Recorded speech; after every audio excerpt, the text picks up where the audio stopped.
All right, welcome back to the iWealth podcast. So my question, I get to start today, Matt. Artificial intelligence, AI, ChatGPT, all this stuff that's out there. I'll get to where I think of it, but I'm kind of wondering, like, what do you think about it? Like, what's going on, and is it here, or is it a fad? Like, what is it? I sat with a designer person on this last trip, and he told me that everybody at their 25-person design team decided to not use any of it.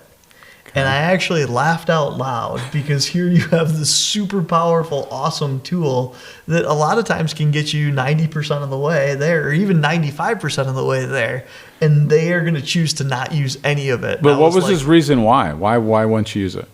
Because, well, he was saying that it builds off the backs of all the other graphic design, you know, and that it's just stealing from what other people are doing.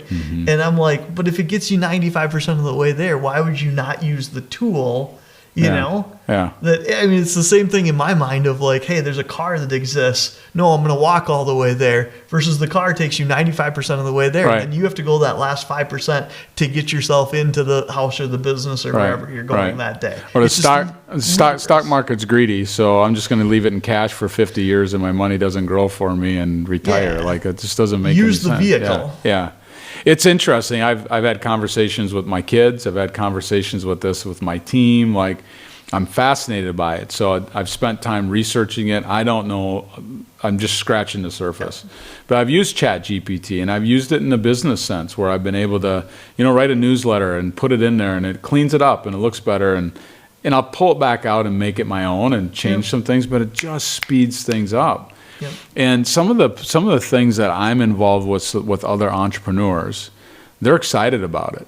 It's not going to take over our business. It's not going to take over the financial planning business, but it's going to help the smart entrepreneurs get up to speed quicker, I think. Like, they're going to get stuff done faster, like coding and things like that. There's going to be some people that are going to be displaced a little bit. Like, lose their job. It writes contract language. It does some of those things pretty darn well. Yep. Now, what contract do you need? Probably still need to see an attorney to find out what contract you need anyway. So it's not going to replace attorneys. But some of the mundane things that we do day in and day out, like leases for an apartment building and stuff like that, some of those things are going to probably be replaced by an AI. Yep. Tell me what you think.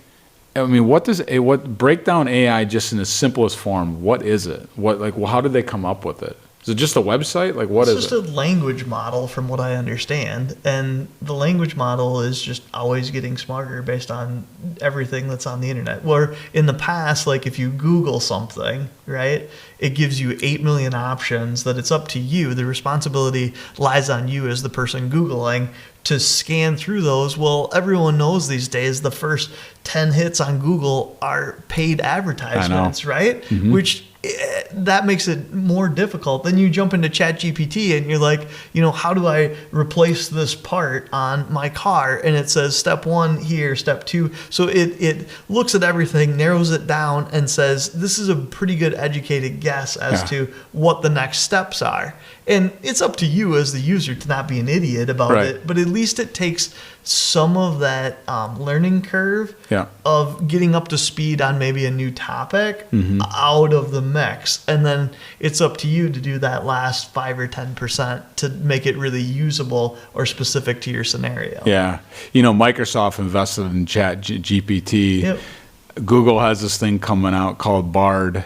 That's going to be the kind of their AI. Did they name that after you? Yeah, I guess. Yeah, exactly. Bard. I'm sure I'm going to hear that from some friends. But, what's really interesting, it's like, in the simplest form to me, it's a Google without the ads. Yeah. It's a search that you type something in and it's going to give you data, and you're not going to be spammed by stuff and things like that. Like but I think behind it, it's like reading thousands and thousands of books and websites and all that stuff to kind of come up with that data. And I do like the idea that there's 3 or 4 main technologies for it, and then how people are going to iterate on that will, that's where the sky's the limit. And the thing that's so interesting to me is you have these unrelated businesses where maybe somebody builds something off of, ChatGPT, and somebody else builds another tool over here using another one of the language models. And then there's this third thing that happens that says, well, what if we combine those two products that just came out and we make this third thing? And it's really that third thing to me that's like, where's that going to go? Yeah. Right? That's the part that's really cool. And we just don't know yet because we're still building those, now that they have the models for the AI built. Now we're seeing that first iteration of the businesses. Right. Now, where does it go from there? Yeah. And these, there's a lot of scares. There's people scared out there that this is going to take over humans or whatever. I just don't see it. I mean, you and I are having a conversation. We're looking eyeball to eyeball. Like, yeah, you can have a conversation with a computer using ChatGPT. That's fine. It just isn't going to replace something like this. So I'm not fearful of it. I think it's going to enhance businesses and help them be more productive and even get better down the road. And I think in our financial planning practice, where it applies to us is how we communicate with clients and how we can put out content and help them and things like that. Like, it's going to help speed up that. Trust but verify, right? Trust the what's there, but really verify it, make it your own. Make sure it's there. It's scary. If I was teaching school right now and people are writing reports and things like that, part I see as scary. We'll get over it. We'll figure out what that is. Yeah, whatever that next piece of it is. Right. And I love the idea that with the AI, that a lot of these technologies will learn how you as an end user like to learn.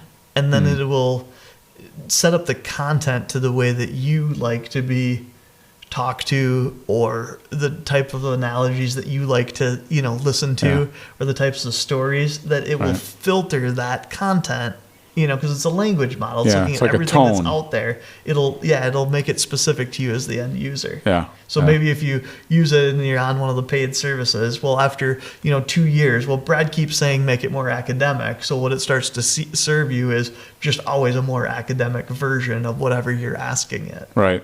So. Hopefully I don't go home and Trudy's like using AI to have a conversation instead of with me. She's just talking to a computer or something. That would be scary. Talking to the Bard AI. Yeah, exactly. Talking to the Bard AI. Well, we could go on all day about AI, but it is a hot topic. Everybody's kind of talking about it. I just wanted to share kind of your thoughts. I know that you're kind of up on technology and where things are at. So thanks so much and have a great day, everybody. We'll see you back here.